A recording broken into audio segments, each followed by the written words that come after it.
Okay, so what the chimp is understanding is that the other one sees the food, or sees this food but can't see that food, and that she's going to go for the food that she can see. So that means this other one is safe. We also did another version of that, which was now there's going to be 2 pieces of food and not just one. Sorry, there are 2 pieces of food here. Now there's going to be just 1 piece of food, and I hide it behind this one of the buckets. And if the other guy sees the experimenter hide it, then the subordinate doesn't go for it. Because even though the dominant can't see it right now, he saw it hidden just a moment ago. And the control condition is the door is down and it's hidden, and now it's safe because he didn't see the hiding process. So if he saw the hiding process, then he knows it's there and I don't go for it. If he didn't see the hiding process, then he doesn't know it's there, and I can go for it. But what we subsequently noticed, all of this research together clearly falsified our initial theory, but obviously there's still something unique about human cognition and sociality. What we subsequently noticed was that great apes seemed to be doing their mind reading mainly in situations in which they were competing with others, as in this study. Our new evolutionary proposal then was that on top of great ape social cognitive skills for competition, humans evolved additional social cognitive skills and motivations for cooperating with others. Thus, at some point in human evolution, they began to understand that others not only as intentional agents, but also as cooperative agents with whom they could work together to produce outcomes that neither could produce alone.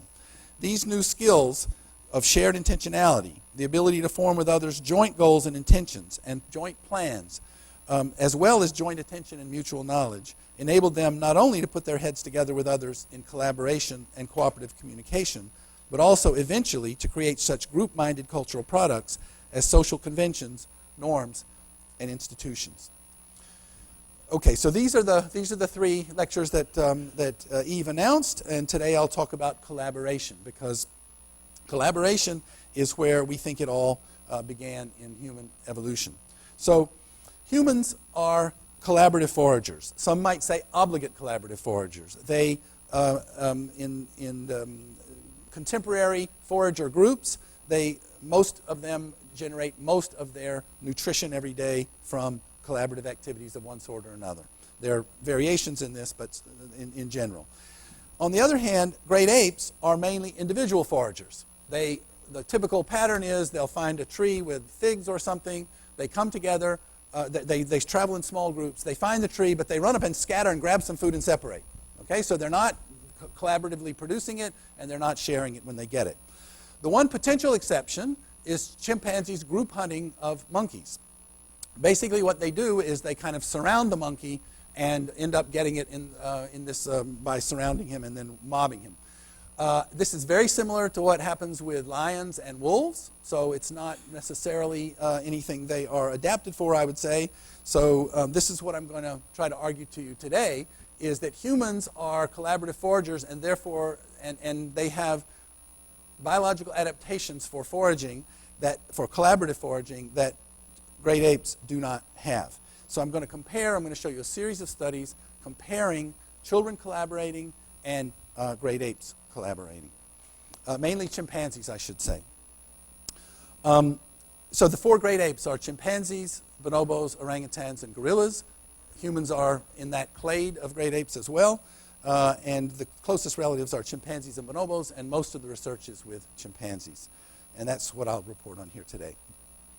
Okay, so the first thing is just look at the way that a human 2-year-old, this child is about 24 months, enjoys his collaboration as he does these things, plays this silly little game with the adult. Now, the adult is programmed to kind of be difficult, and that's the whole point. This was actually a pilot subject, and the adult is being difficult on purpose and trying to play around a little bit.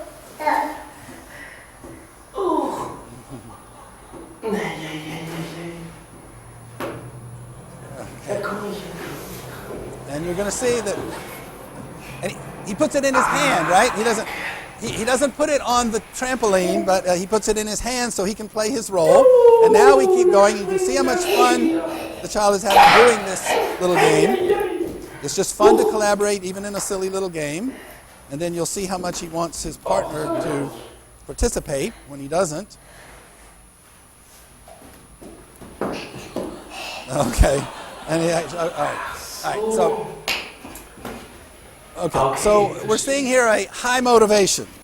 Now, this is Annette. This is a human-raised chimpanzee. Her mother did not take care of her when she was young, and so humans raised her. She's been human-raised, and I should say that both the child and the chimp saw two adult humans doing it one time. They saw him playing, and then one of the adults withdrew and said, "It's your turn."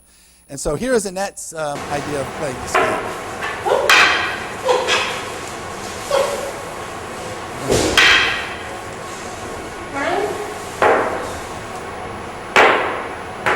Now she's going to tell her to sit back here, and Annette understands that. Okay, ready? All right, you ready? No. Okay. All right.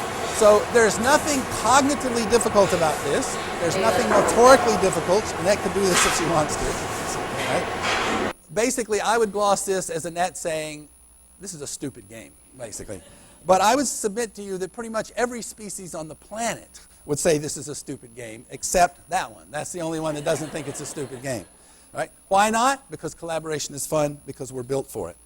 We actually recently, we're still in the process of doing a study where this is both with chimps and kids, and they basically just have to choose between coming over here and pulling a rope and getting one reward, or coming over here and pulling a rope and also getting one reward. So the reward is the same in both cases, but in this case they produce it alone, and in this case they produce it by collaborating with someone else who also gets something.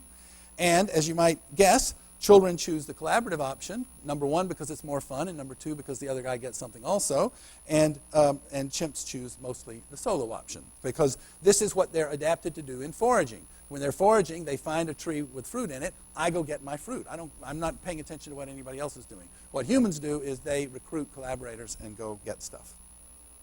Okay, so that's about just being motivated to collaborate. Just that we already see a difference in motivation just right from the start.